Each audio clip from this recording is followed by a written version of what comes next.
What are the 5 things that you need to know during escrow when you're buying a house?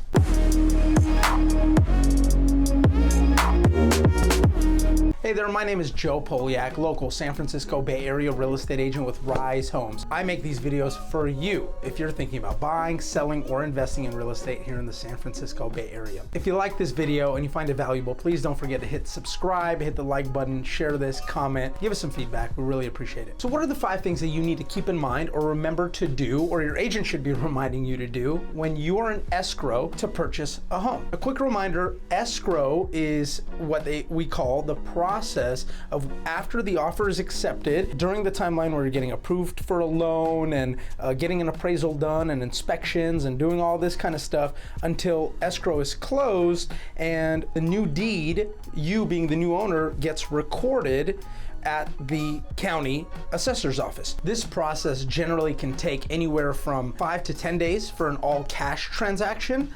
When somebody's buying all cash, they don't need to go through a loan, and which is what takes a larger amount of time. Anywhere to some lenders can close escrow in about 21 days, 25 days, and the average is roughly 30 days for a close of escrow here in the San Francisco Bay Area. So number 1 is the most important one, is if you're getting a loan, you have to work with the lender and an underwriter and get them everything that they need as quickly as humanly possible. Since there's so many pieces involved, and there's an underwriter, and there's your loan representative or your mortgage consultant, or basically the salesperson, and there's their assistant, and there's the escrow officer, and there's all these people.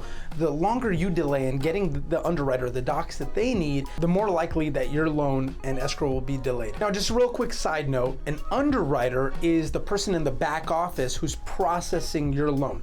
They're going through their internal checklist of things that they need to ensure that you're qualified in order to be approved for this mortgage to buy this home. Number 2, and this is a great thing to keep in mind, is you need to do a walkthrough sometime before the close of escrow, preferably at least a couple of weeks before, to do measurements of the rooms to make sure that the furniture you want to buy will fit nicely and that you're okay with it. A couple of things we do is that we meet up at the house, we bring some measuring tape, we even bring some of the blue painter's tape to measure out what a couch or how a bed or a dresser or a dining room table or some of the other things that normally go into a house, how they'll fit into the house, and then you can kind of think about it and plan it accordingly. So that's really a great thing to remember to do, because that way you decrease the amount of downtime between closing escrow on the house, owning it, and then furniture actually being delivered. Number 3 is that oftentimes when I help somebody buy a house, it's not 100% perfect. And what that means is maybe they want to paint before moving in, or they want to redo the floors,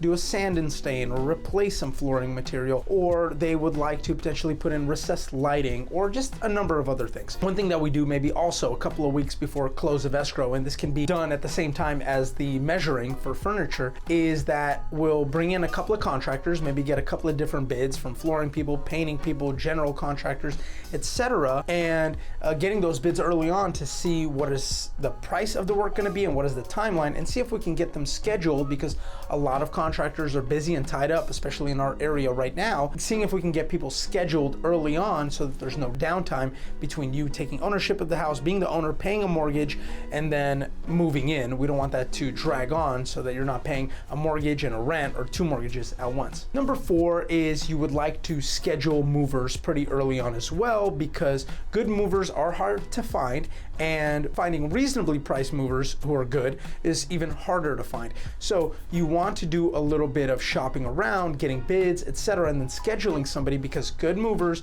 who are reasonably priced get booked out pretty far in advance. The weekends is when usually people want to move. Those get booked out even further out in advance. So you want to make sure that you schedule the movers pretty early on, and then you have the project schedule from if you're going to do any work, that you give it enough time for the work and the contractors to come in and the movers to come in as well. And then number 5 is really about safety and security, and it's making sure that you schedule a locksmith to come in and change all of the locks in the house to make sure that all the locks are changed and you can sleep well at night, that you know for a fact that nobody else has an extra key to your house. In addition to that, changing all the codes. So usually there's a garage door code, and sometimes there's a smart locks all throughout the house, making sure you change all the master codes on those.